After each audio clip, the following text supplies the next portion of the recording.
now turn up.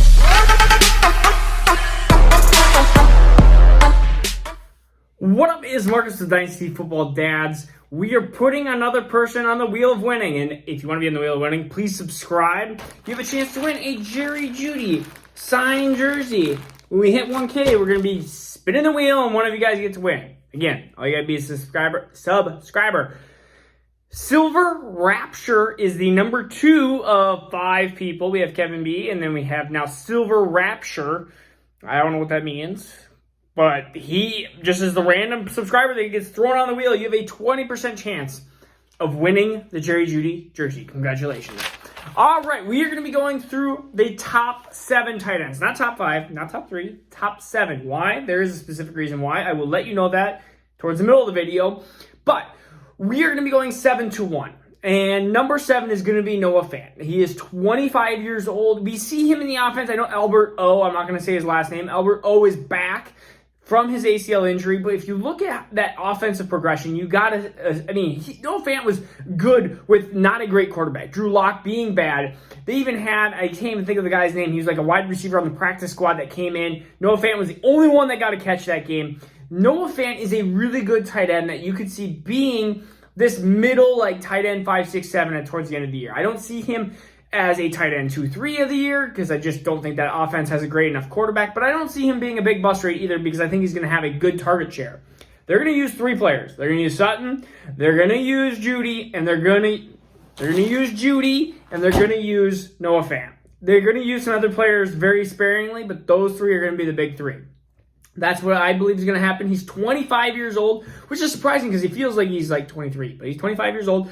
The next person, tight end number 6, and this guy has already been shooting up the boards. He might be already people's tight ends 2 at this point, but it is Kyle Pitts. Kyle Pitts is number 6. Yes, he has not played an NFL snap, but we have to consider the upside of him being potentially a tight end 1 or 2 overall in the next couple of years. That's the difference between him and Noah Fant. But why he's not higher is because there are definitely a couple tight ends here that have top 3 tight end ability and have done it in the past. And then there's one tight end that, as you know of, that's been tight end 1 forever that we still have to pay respect to. So number 5, Darren Waller, and he's 28 years old, so he feels like he's only been in the league for 3 years, but he was a Baltimore wide receiver, and then he turned into tight end, and now he's over in Oakland, and now Las Vegas, basically same team, but he was tight end 3, tight end 5, or tight end 5 and then tight end 3, basically opposite of Mark Andrews, who's tight end 5 and 3, which opposite, but whatever. Tight end, he's been a top 5 tight end for the last 2 years, and I could easily see that in that offense being another top 5 tight end for the next 2, 3, 4 years. Like, there's no reason he shouldn't be. He's an amazing athletic tight end. In fact, I see a lot of Pitts in Darren Waller. The problem is Darren Waller's in his prime, and he's done it before. Kyle Pitts hasn't. That's why Darren Waller's ahead. All right. Easy peasy. Number 4, Mark Andrews. And yes, he is 25 years old, but he is still a very, very, very good tight end. We look at touchdown production, probably going to be one of the top 3 tight ends in touchdowns in the year. He's just a tight end, or he's just a touchdown machine. The biggest issue is Lamar. Lamar is not an overall amazing passer. But if Rashad Bateman helps the team, Tylan Wallace helps the team, Marquise Brown, if he, Marquise Brown, if he does just a little bit of deep threat, you're going to see them score a lot of points. Baltimore's good offense, and Mark Andrews in the red zone is a exceptional red zone threat. The biggest issue is he was a little bit banged up last year, had COVID-19 issues, also is a diabetic. So that's another thing to just think about, that he had that plus COVID-19 issues and threats and all COVID-19, he was exposed to it. So just looking at overall that, and he is still a top 5 tight end, Mark Andrews, 25 years old. You gotta accept it. Number 4, Mark Andrews. Number 3, the King, Zeus, I think we call him. Not Gronk, Zeus. It is Travis Kelce. And being 31 years old, with his current contract, you could see him there 2, 3 more years of being a top 3 tight end. Why not? Why? There's nothing to show that he has slowed at all.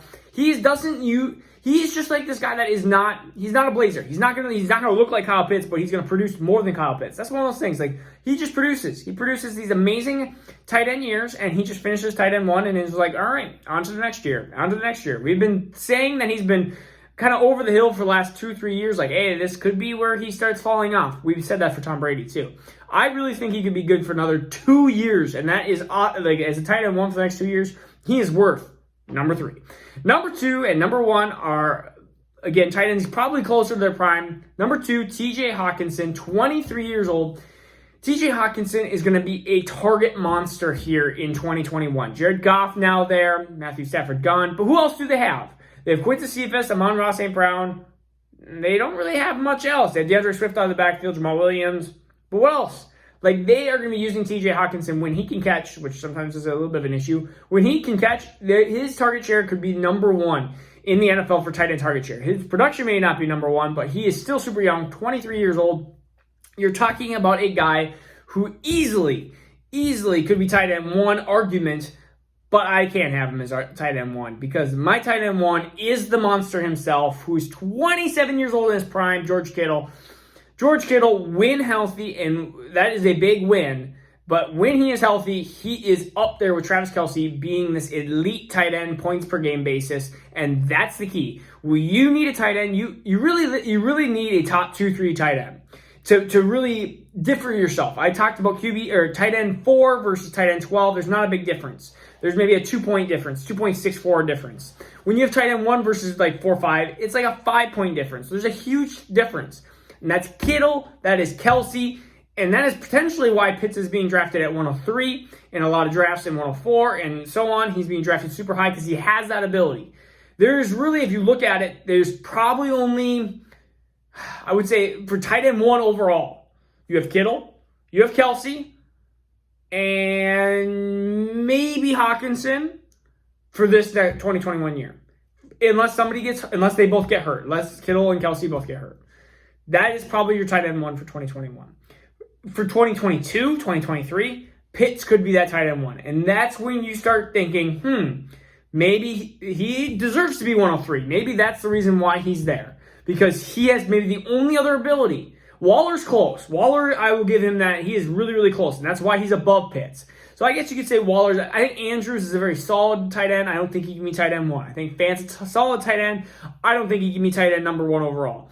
There's a lot of other tight ends after 7. You wonder why there's only 7. Because 8 and on is a really crapshoot and it doesn't really matter. I mean, it does matter because you need a starting tight end, but it doesn't really matter. Like, just fill it in. Like, fill it in, grab a couple of them from 8 to 20, and you'll be fine. You'll figure it out. That's honestly my biggest strategy. Is like, if you don't get a top 7, then just go find some later. Like, you don't 10, 11, 12, get Gesicki, get Higbee, get somebody. So, again, that is the big 7. The big 7. There's a couple tiers in there, but big 7, all right? So, if you have any tight end trade questions, let me know, all right? Jerry Jeudy, signed jersey, going to be coming here soon. All right, peace out. See you tomorrow. Now turn up.